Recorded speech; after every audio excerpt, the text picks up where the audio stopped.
Kumusta po kayong lahat, mga giliw naming tagapakinig? Inaanyayahan ko po kayong pakinggan ang pagsasadula ng mga liham kasaysayan ng pag-ibig na padala ng ating mga taga-subaybay at bibigyan buhay ng inyong mga paboritong bituin sa radyo. Mga kasaysayang nagtatampo ng mga pusong sugatan, mga pusong sugi, at mga pusong punong-puno ng pagmamahal. Lahat po yan sa loob ng kalahating oras dito sa ating tulang. Mr. Romantiko.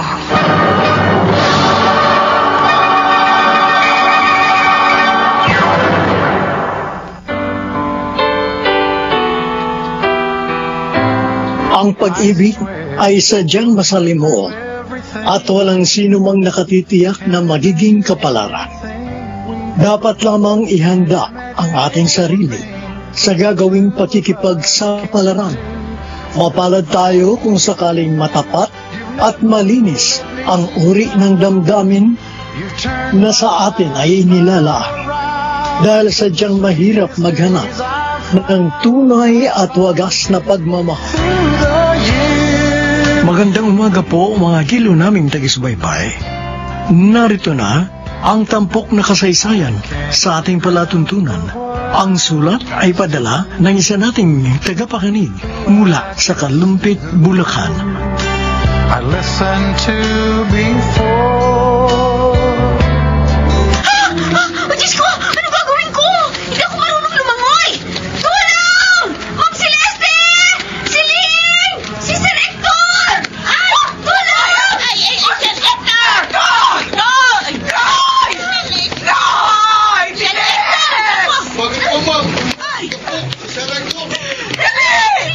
Iligtas mo ang anak ko!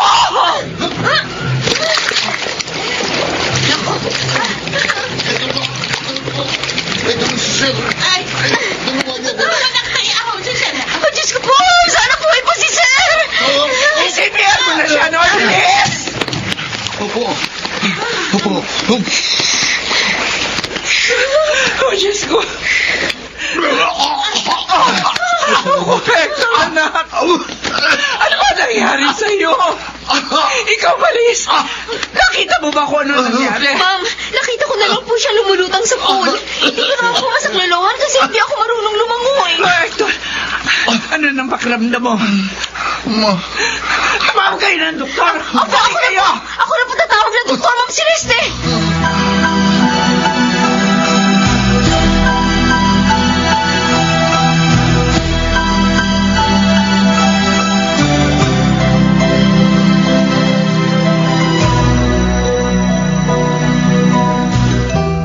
Sir Hector, ito na po yung agahan nyo. Baksilog at mainit na brewed coffee. Pakilapag na lang dyan sa table. Ito na po, sir. Kung may kailangan pa po kayo, tawagin nyo lang po ako. Nasabi sa akin ni Celine ikaw yung nakakita sa akin kagabi. Nung muntik na akong malunod sa pool. Opo, buti na lang at nakita ko po kayo kaagad. Kung hindi pala baka nawala na ng anak si Ma'am Celeste. Sir? Tanong ko lang po. Aksidente po ba yung nangyari kagabi o ano? Bakit? Mukha ba ako nag-suicide? Aksidente yung nangyari. Nawala ng control yung wheelchair ko. Tumiretso ako sa pool. Buti na lang nabuhay pa ako. Ganun po ba? Anyway, gusto ko sanang humingi ng sorry sa'yo. Sorry dun sa mga inasal ko nung nakaraang araw. Okay lang po yun, sir. Kasalanan ko naman po kasi kaya po kayo nagalit. Pero hindi kita dapat pinagsasalitaan ng masasakit. Promise ko sa'yo, hindi na ako magsusungit.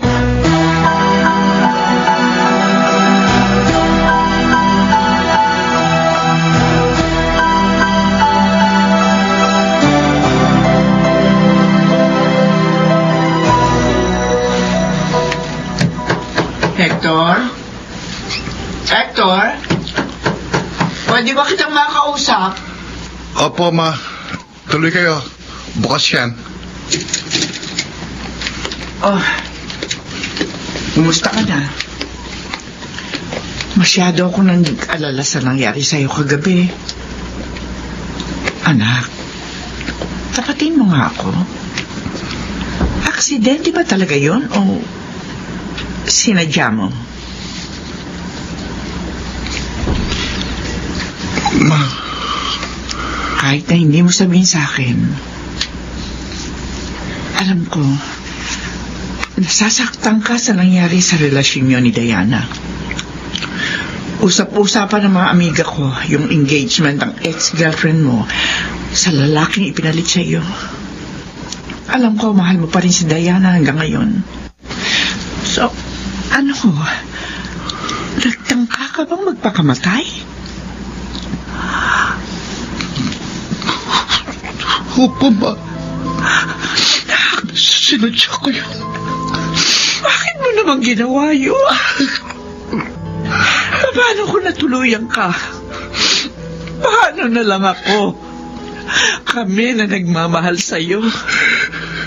Sasayangin mo lang ang buhay mo nang dahil lamang sa isang babae. Mahal ko po si Diana, Ma. Oo, naiintindihan ko, anak. Pero hindi dahilan yon para magpakamatay ka nang dahil lamang sa kanya. Maawa ka naman sa sarili mo. Marami ka pang magagawa. Marami ka pang makikilala. Hindi lang si Diana ang bubuo ng iyong mundo. Ma, Mangako ka sa akin, anak. Huwag mo nang ulitin yun. Hindi ko kaya mawala ka sa akin, anak. sorry po. Sorry po, Ma. Pangako, hindi ko na po ulitin yun.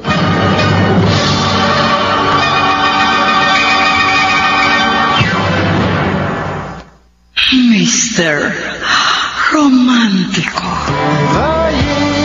Anak, hindi ka ba papasok ngayon sa printing house? Wala po akong ganang umalis ng bahay, Ma. At saka, ibiniling ko na kay Emil ang mga dapat gawin sa printing house. Anak, may problema ka ba? Bakit ganun, Ma? Lahat ng mga babaeng minamahal ko, iniiwan ako. Dahil ba sa itsura ko? Dahil ba sa kapansanan ko kaya mukha akong walang silbi sa kanila? Si Diana na naman ba? Mahal na mahal ko siya. Nung kami pa, inayaan ko siyang makipag-cool off sa akin sa pag-aakalang babalik pa siya. Pero iiwan pala niya ako para sa ibang lalaki. Ako naman itong si Tanga, umasa pa rin. Hanggang sa nakita ko na lang na ikakasal na siya doon sa lalaking pinalit niya sa akin. Isa lang ang ibig sabihin nun, anak. Na hindi kayo nakatadhana para sa isa't isa. Huwag mong sayangin ang pagmamahal mo sa kanya dahil merong ibang babae nakalaan para sa'yo. Sa totoo lang, Ma, parang ayoko nang magmahal. Anak naman, huwag kang magsalita ng ganyan. Sina Grace, Lisa, Marian, na pinaglaanan ko ng pagmamahal pero tinanggihan ako. At ito ko si Diana. Iniwan naman ako dahil ganito kalakaya ko. Ewan ko pa kung bakit ginawa sa akin ito ng Diyos, Ma. Siguro kung hindi ako ganito, hindi ko mararanasan itong sakit na nararamdaman ko ngayon. Anak, kasalanan ito ni Maring. Dahil sa kanya kaya nangyayari sa akin ito. Sinira niya ang buhay ko! Hector. Celeste, ano po yung mga gamot ni Sir Hector? Sige, pakipatong na lamang dito sa mesa. Ito na po. Sige po, babalik na po ako sa kusina. Hector, tama na. Tama na. Huwag mo na sisihin pa si Maring. Matuto kang patawarin siya. Ma, Makikita mo rin na babaeng mamahalin ka kahit na ganyan pa ang kalagayan mo. Maghintay ka lang, anak. At darating din yan. In God's perfect time.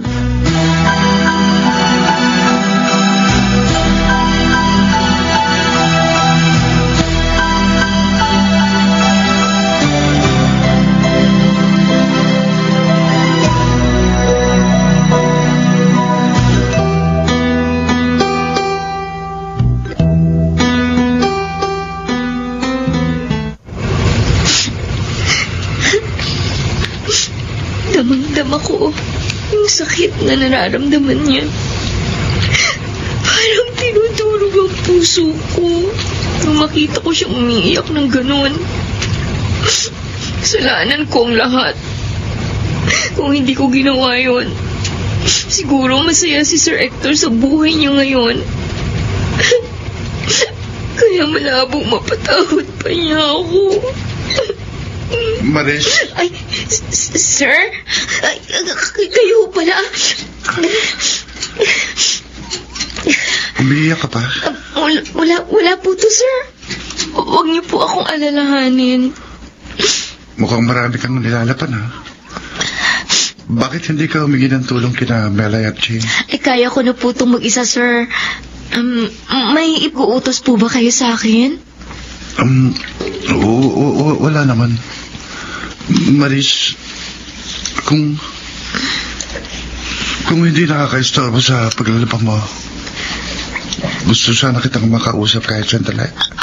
Sige po, sir. Tanong ko lang, ano ba ang tingin niyo sa akin? Ano ba yung kapintasan na naoobserbahan niyo sa akin? Sa pisikal na itsura ko? Wala naman po akong masasabi. Guwapo naman po kayo.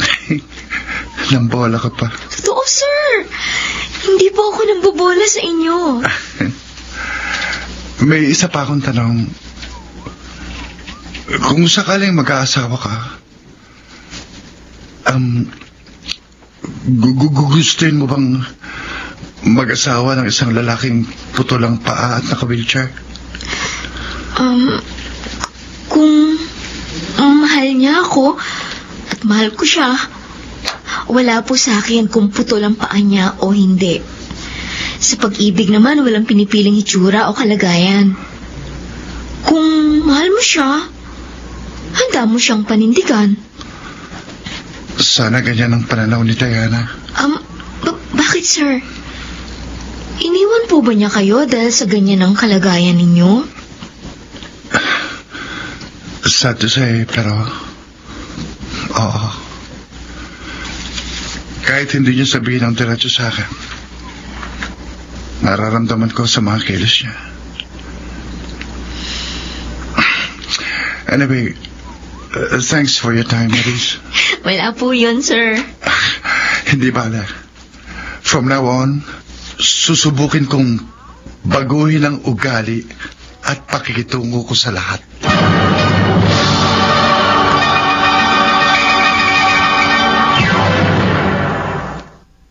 Mr.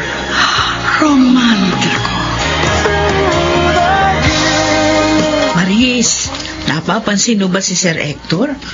Mukhang bumabait, ha? Oo, pansin ko nga. Siguro, na-realize na hindi na makakabuti sa imahe niya yung pagsusungit. Naniniwala naman ako na mabuting tao si Sir Hector. Ganun lang ang naging ugali niya dati kasi problemado siya sa pag-ibig. Sana tuloy-tuloy na yung pagiging mabait niya, no? Sana nga Maris, ho. Ay, Sir Hector. Sir Hector, kayo pala. May kuutos po ba kayo? Wala naman. Ibibigay ko lang ito sa inyo. Ay, ano po yan, sir? Isang box kayo ng cake. Isang Black Forest at dulce de leche cake. Binili ko talaga yan para sa inyo. Ay, naku talaga po, Wow. sir. Ako naman. Salamat po, sir. Oy, Maris, akin yung Black Forest, ha? Oh, sige ho. Salamat po, Sir Hector. Salamat po. You're welcome.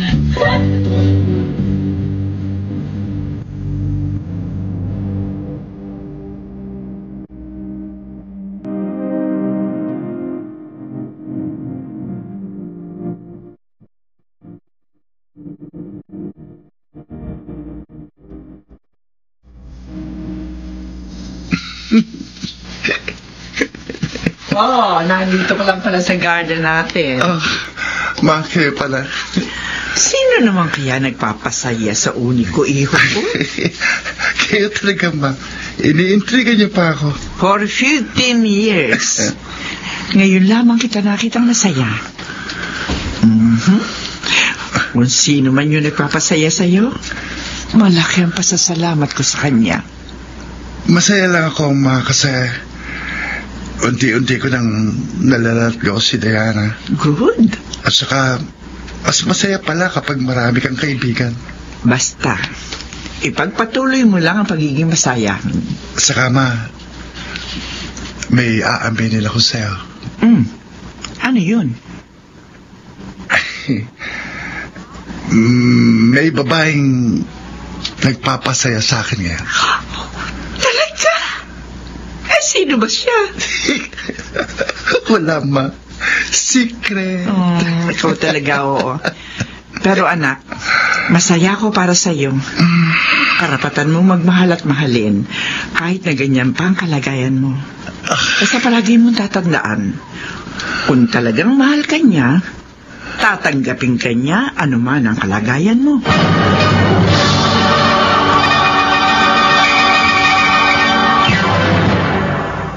Mr. Romántico. I can't remember when. Maris, anak ko.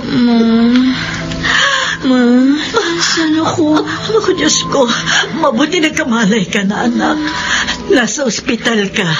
Sabi ng doktor, nagtamo ka raw ng minor fracture sa buto mo sa paa. Kaya naman simento pansamantala. Pero gagaling ka din daw. Makakalakad ka pa. Aling Edna? Maris? Kayo palang, Ma'am Celeste. Nabalitaan ko yung nangyari sa inyo ni Hector. Maraming salamat. Iniligtas mo ang aking anak. Wala po yun, Ma'am. Kumusta na po si Hector? Huwag kang mag-alala. Ayos na ang anak ko. Pumunta nga pala ako rito para mag-abot ng tulong sa inyo. Eto, tanggapin nyo. Huwag nyo na ring alalahanin ng hospital bills. Ako na magbabayad nun. Salamat po, Ma'am Celeste. Alam mo ba, Maris? Sobrang nag-aalala sa'yo si Hector. Kung tutuusin, gusto kanyang puntahan dito. Pero ako na nagpumilit sa kanya na magpahinga. Nagtamon din kasi siya ng mga gasgas at konting bali sa katawan. Nagpapasalamat talaga ako sa Diyos. At ligtas kayong pareho.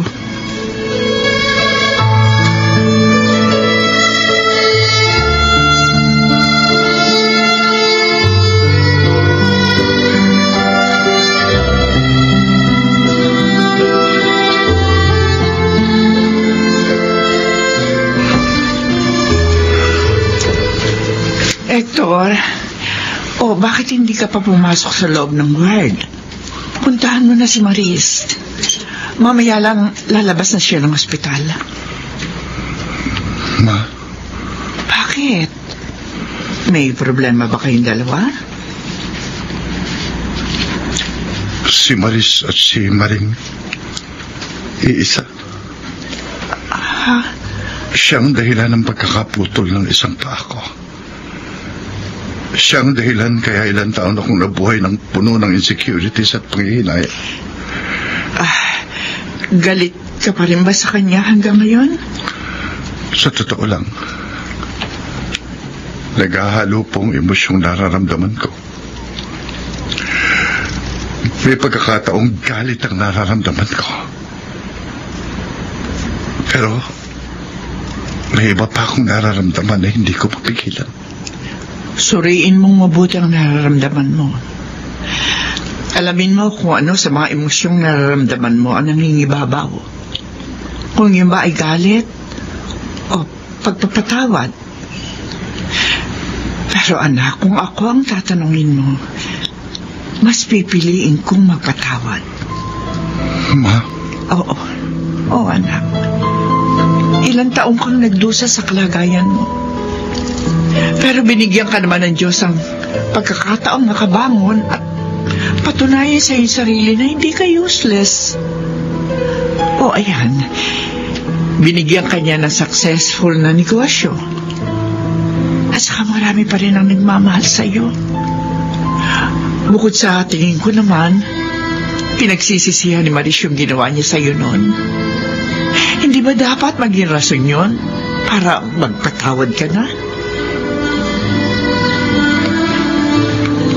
Mahal ko si Maris, ma.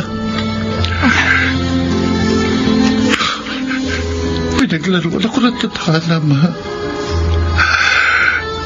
Umibig ako sa taong matagal kong kinamuhian. Kaya nga, dapat mo na siyang patawarin, anak. Sabihin mo sa kanya ang totoo mong nararamdaman. Hector, ilang taong kang nabuhay sa kalungkutan. Kaya panahon na para sumaya ka naman. Kung mahal mo ang isang tao, matututunan mo siyang patawarin. Ano man ang nagawa niyang kasalanan sa iyo.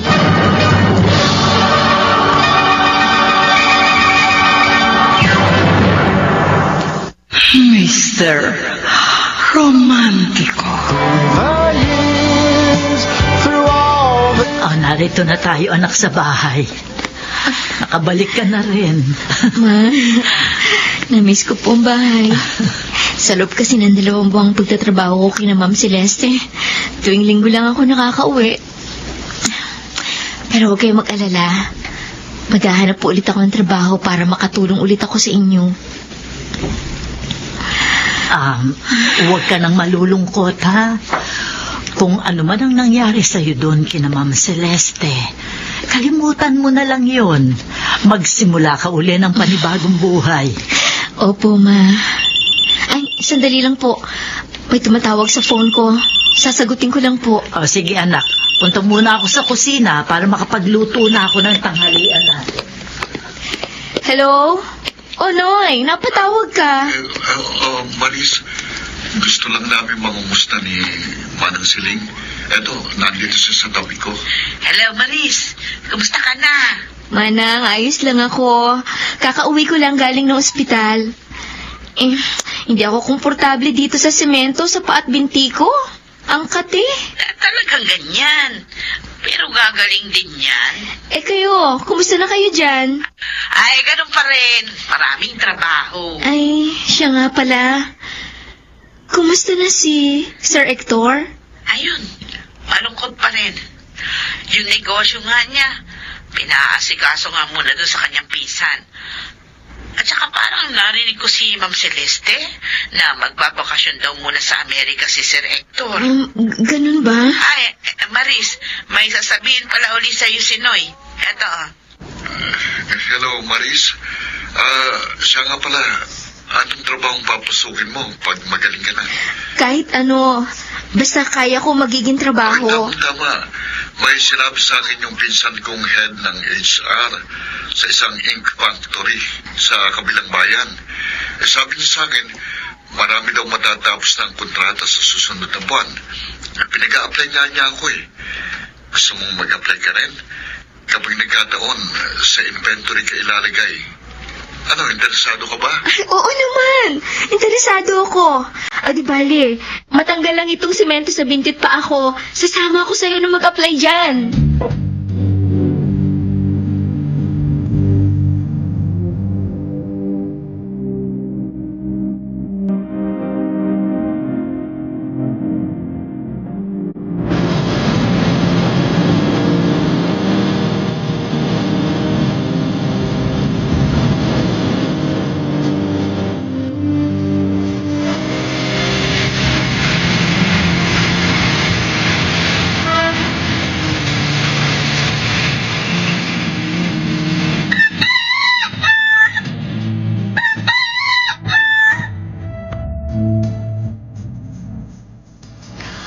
Ano, Maris?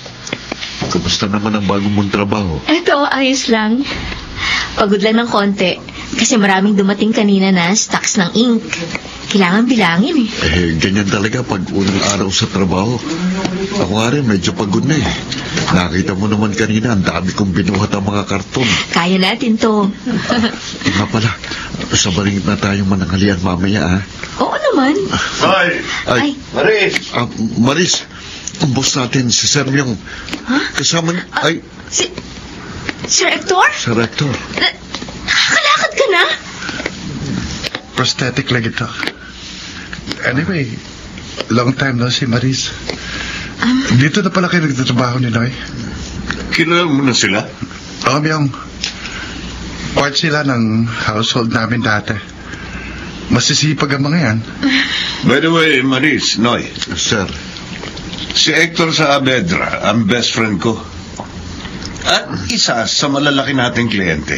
Ay, Tayong supplier ng inks sa printing house nila. ganun po ba? Salamat kung ganun, Sir Hector. Makakaasa kayo na best quality ang mga inks namin. I know. Maris, Sir, anong oras pa lang out mo? 5 p.m. po. Bakit po? Well, see you later at 5.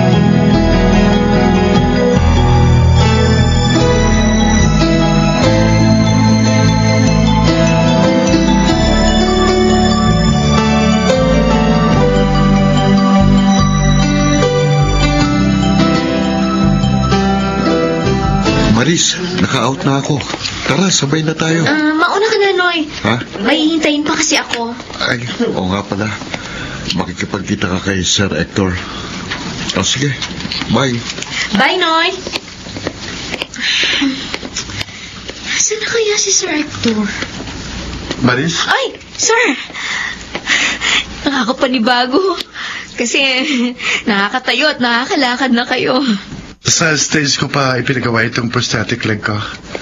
Kaya hindi siya tulog robot kapag naglalakad ako.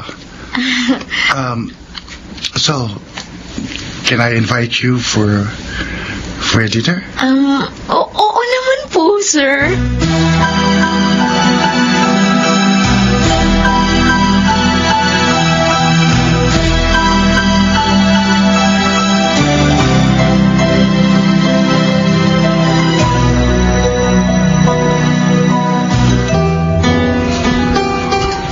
Maris, okay ka lang ba? Kanina ka patahimik. Ayos lang ako, Sir Hector. Hector na lang. Wala lang, sir. Nakakaasiwa ba na baka iniisip mo kung galit pa ako sa'yo? Alam kong galit na galit ka sa akin. Sinusumpa mo na nakilala mo pa ako. Kasi kung di dahil sa akin, sana normal na ang buhay mo. Nung una, nasa isip ko noon, hindi naging normal ang buhay ko dahil sa aksidente yan. Pero mali ako. Dahil kaya ko namang mabuhay ng normal. Pero ako lang mismong umayaw. For 15 years, pinairal ko ang galit at insecurity sa buhay ko. Kung naging miserable man ang buhay ko noon, kasalanan ko yun. At saka in the first place, hindi mo naman ako itutulak sa kalsada kung hindi kita tinutokso noon. Hector.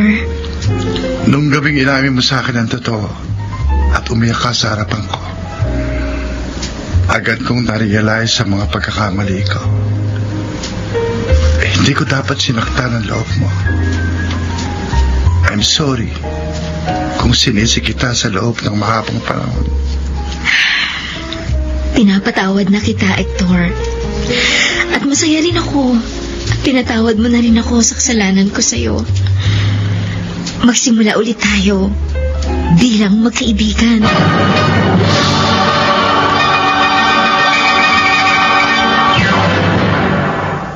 Mr. Romantico. Hector, napapansin ko, madalas kang nandito sa warehouse namin. May inaabangan ka ba rito? Oo, Myong. Si Maris, yung sa inventory department. May gusto ka sa kanya, no? Kung sa bagay, magpapakahirap ka ba naman pumunta dito araw-araw kung wala kang gusto sa kanya? Matagal na ako may gusto sa kanya. Kahit na nung nagtatrabaho pa lang siya sa amin.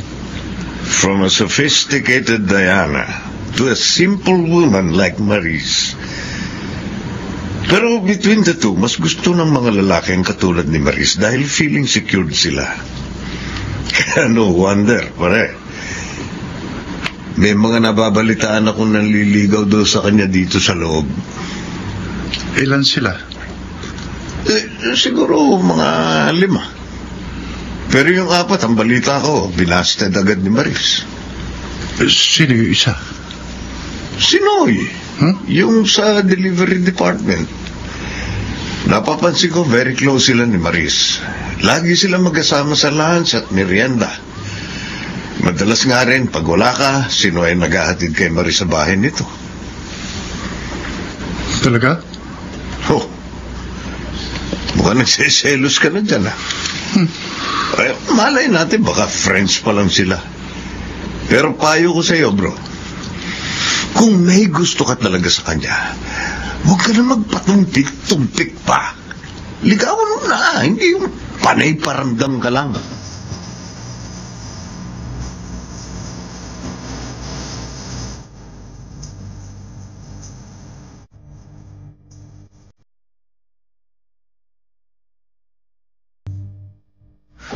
Maris, nandito tayo sa tapat ng bahay niyo. Salamat, Hanoy. Nag-abala ka pang ihatid ako sa bahay ko kahit na malayo pa yung sa inyo. Wala yun. Basta tang mahalaga lang sa akin, masiguro kong ligtas ka. May itatanong pala ako sa iyo kung okay lang. Ano ba yon? Si Sir Hector ba ang liligaw sa iyo? Ang totoo niyan, nagtapat na siya ng pag-ibig sa akin dati. Pero hindi pa siya formal na naliligaw sa akin. May bala ka bang sagutin siya? Hindi ko pa masasagot yan sa ngayon. Maris, nabalitaan mo ba yung usap-usapan sa warehouse na nililigawan daw kita? Bala ko sanang totohanin Ha? May gusto ko sa iyo. Ang totoo niyan, matagal na itong nararamdaman ko para sa'yo. Sana hayaan mong ipakita at iparamdam ko sa'yo na seryoso at malinis ang intensyon ko sa'yo. Maris? Thor!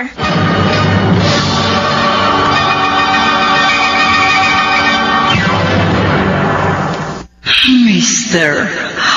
Romantico. I can't remember when. Hector, sorry ha, kung pinaghintay kita. Okay lang. Pinauna ko muna si Noy para walang mistorbo sa atin. Naliligaw pa sa'yo yun? Nagtapat na siya sa akin ng intensyong manligaw. Maris, please, huwag mo siyang sagutin. Mahal kita. Hector? Matagal ko nung sinabi yun sa'yo, di ba? Hanggang ngayon, hindi pa rin nagbabagong pagmamahal ko sa'yo. Nang dahil sa pag-ibig ko sa'yo, binago nito ang pagkatao ko. Tinanggal nito ang lahat ng galit at insecurity sa puso't isipan ko. Dahil sa pag-ibig ko sa'yo, natuto ko magpatawad at tanggapin ang mga pagkakamali ko. Marisa, ikaw ang nagbigay ng pag-asa sa akin. I need you. Kasi mahal kita. Hector, sana bigyan mo ako ng panahon para pag-isipan kong lahat. Nakahanda naman akong maghintay. Ang mahalaga, malaman mo lang na mahal kita at malinis ang intensyon ko sa'yo. I swear you've tossed. Maris, tahimik ka anak. May problema ka ba? Ma, wala naman po akong problema. May iniisip lang po ako. Masugid mong manliligaw si Noy, ha? Oo nga po eh. Mag-iisang buwan na rin po siyang nanliligaw sa akin. Mukhang gusto mo siya. Tama ba ako? Opo, Ma. Kung ganun, paano na si Hector? Alam ko mahal ka rin ng tao. Ikaw, ano ba nararamdaman mo? Sino ang mas matimbang sa'yo? Sa totoo lang po, naguguluhan ako. Mahal ko po si Noy. Pero merong espesyal na puwang sa puso ko si Hector. Piliin mo kung sino talaga nilalaman ng puso mo. Yung isa, wag mo nang paasahin. Alam mong masakit ang pinaasa. Anak, pag-isipan mong mabuti ang gagawin mong desisyon.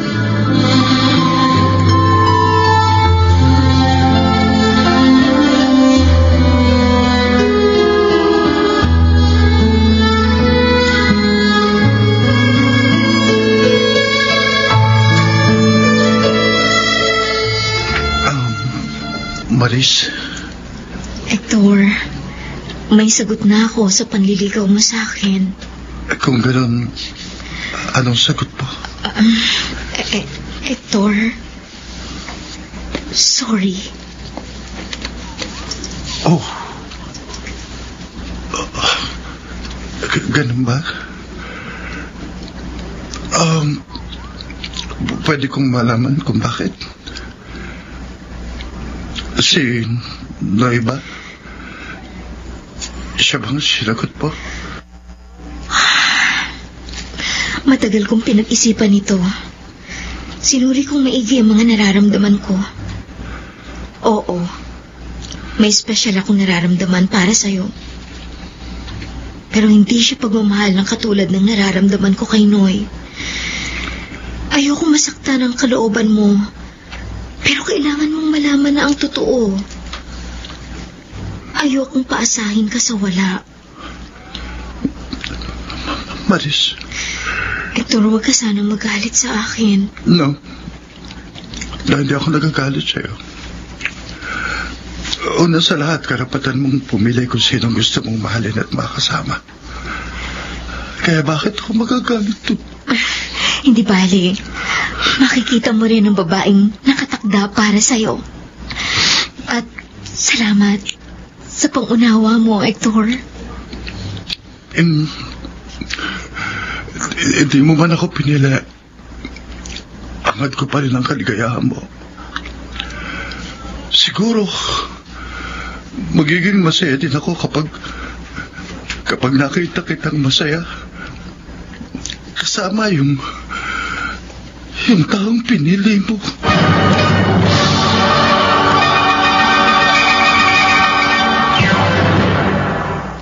Mr. Romantic. Uy, mukhang malalim ang iniisip mo, ha? May problema ka ba? Maris, may sasabihin ako sa'yo eh. Pinapupunta ako ng mga magulang ko sa probinsya. Ha? May pinapaasikaso sa akin doon. Hindi ko raw pwedeng ipagpaliban. Ganun ba? Ano naman yung pinapaasikaso sa'yo doon? Marami. Basta may kinalaman sa usaping pamilya. Si tatay kasi ang nagpapabalik sa akin doon. Hindi naman ako makatulog sa kanya kasi alam mo na.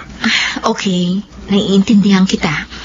Basta ha, pangako mo sa akin, nababalikan mo ako.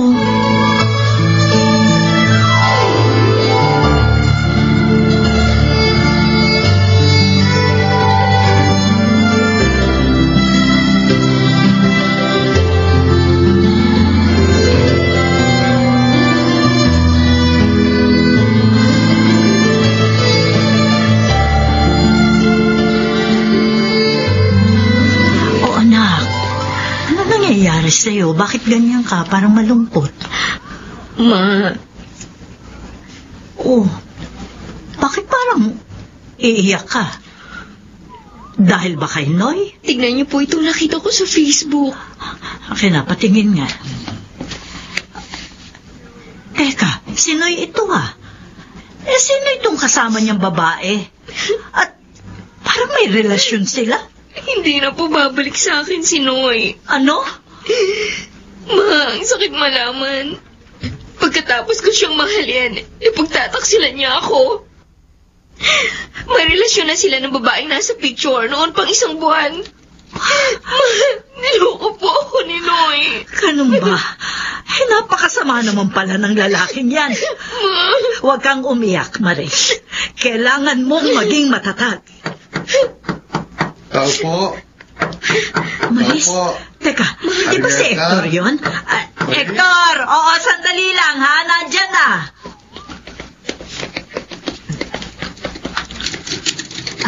Halika, tuloy ka, Hector. Salamat po, Arieta. Maris, mukhang kagagaling mo lang sa pag-iyak, ah. Umiiyak siya kasi... Siya nga ho pala, may dala akong pagkain para sa inyo. Ako, salamat, iho. Maris, ikaw, subukan mong ngumiti kahit may problema ka. Basta tandaan mo lang, kung kailangan mo tulong ko, narito lang ako. Sabihin mo sa akin ang problema mo, baka makatulong ako. Si Noy, hiwalay na kami ng boyfriend ko. Ha? Talaga? Pero bakit? Nadiskubre ko na kaya pala siya bumalik ng probinsya. Hindi para bisitahin ang mga magulang niya, kundi para makipagtanan dun sa kabit niya. Niloko lang niya ako, Hector. Hindi ko akalain na magagawa niya yan sa akin. Sama naman ang lalaking yun. Ginampanan ko naman ang tungkulin ko bilang girlfriend niya. Naging tapat naman ako sa kanya. Tapos lulukuhin lang pala niya ako. Basta-basta lang niya ako ipagpapalit sa ibang babae. Hector! Naintindihan kita. Masakit talaga ang lukuhin ng taong minahal at pinagkatiwalaan mo. Pero matatapos din yan. Kalimutan mo na si Noy. Isipin mo na lang na hindi kayo para sa isa't isa.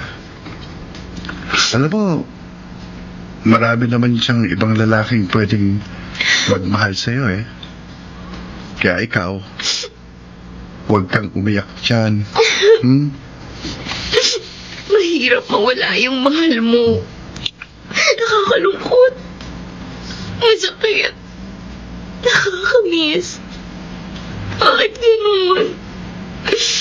Pagkatapos ng saya, dadating din yung time na iiwan ka niya.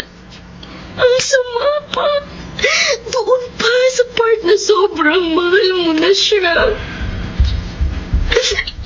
Nasasaktan ako sa tuwing nakikita kitang umiiyak, Maris. Huwag mo lang saktan para sarili mo. Buksan mo ang mga mata mo at makikita mo. Mayroong ibang lalaki ang magmamahal sa'yo. At ako yon, Maris.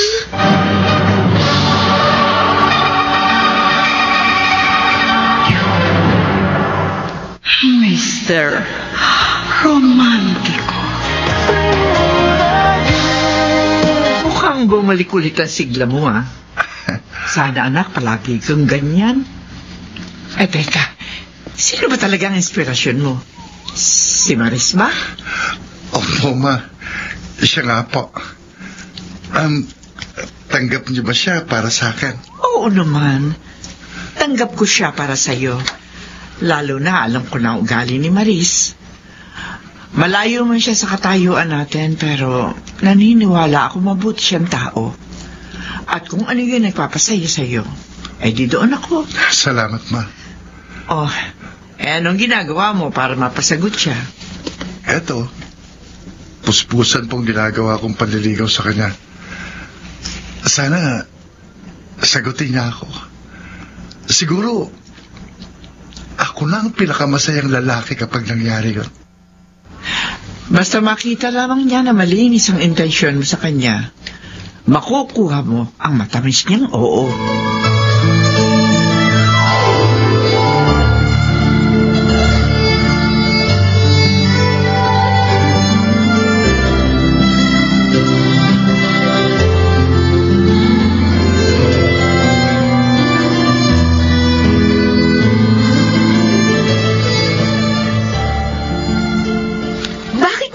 Dito sa resort sa itaas ng bundok. Anong meron, Manang Siling? Ay, basta. O sige ha, aiwan na kita. Ay, sandali! Bumalik ka dito, Manang Siling! Maris? Hector? Teka! Anong meron? Kaya kita ipinasundo kay Siling. Dahil magkakaroon tayo ng candlelight dinner doon sa itaas. Maganda rin ang tanawin doon. Talaga? Ang galing naman.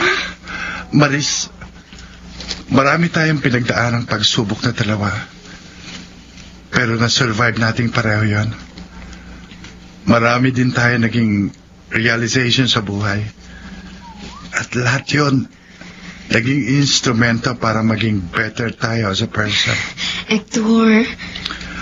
Nagpapasalamat ako sa Diyos at dumating ka sa buhay ko. Hindi man naging maganda ang unang pagkikita natin, I can tell you na nasa atin ang happy ending. Sa totoo lang, hindi ko inakala na aabot tayo sa ganito. Ang alam ko lang nung una, galit ka sa akin dahil sa ginawa ko sa'yo nung mga bata pa tayo. Pero hindi ko akalain na may plano pala si God para sa ating dalawa. God really works in mysterious ways, Maris. Matagal kitang hinintay. Matagal kong inasam na isang araw marinig ko mula sa iyo ang mga salitang oo, tayo na. Alam mo, matagal ko nang gustong sabihin sa iyo yan. Oo, Hector. Sinasagot na kita. Pumapayag na akong maging girlfriend mo. Talaga? Oh, yes! Thank you, Lord! Thank you, Lord! O nga pala, okay ba sa mama mo na maging tayo? Alam niya na ba? Huwag kang mag-alala. Bottom-bottom si Mama. Actually, siya nga nagplano na daling kita dito sa resort. Well, ako naman ang nagluto na magiging dinner natin, ha? Talaga? Marunong ka magluto? Marunong ako magluto. At sigurado magugustuhan mo mga luto ko. May kapangpangan touch kaya yun. Na-excite na ako mag-dinner. Nagugutom ka na ba? Tara, kumain na tayo. Ay, wait. Oh. May bibigay pala ako sa'yo. Eto. Teka, Sing-Sing? Ano to? Kasal na agad? Boyfriend-girlfriend ring. Wow! May ganito talaga? Tayo magpapauso yan. Malay mo, mauwi yan sa wedding ring. Ikaw talaga. Marami kang pandar. Pero gusto ko yan. Proud ako suotin itong singsing na to. Malay nga natin. Baka sa simbahan din ang tuloy natin. May isa pa akong sorpresa sa'yo. Ay! Diyos ko po! Hector! Mga sky lanterns ba yan? 50 pieces na sky lanterns. Wow! Sabay-sabay na pinalilipad sa langit. Para sa'yo. Oh. Ano, nagustuhan mo ba? Oo, mahal. Ang ganda nilang pagmasdan. Nagliwanag ang madilim na langit. Ngayong gabi, pinakawalan at inakyat ko sa langit ang lahat ng masasakit na alaala na nangyari sa buhay natin. Simbolo din yung mga sky lanterns ng bagong liwanag at pag-asa sa ating dalawa. Maris, pangako ko sa'yo, baka mamahalin kita habang buhay. Ako rin, mahal. Salamat. At ako ang pinili mong mahalin.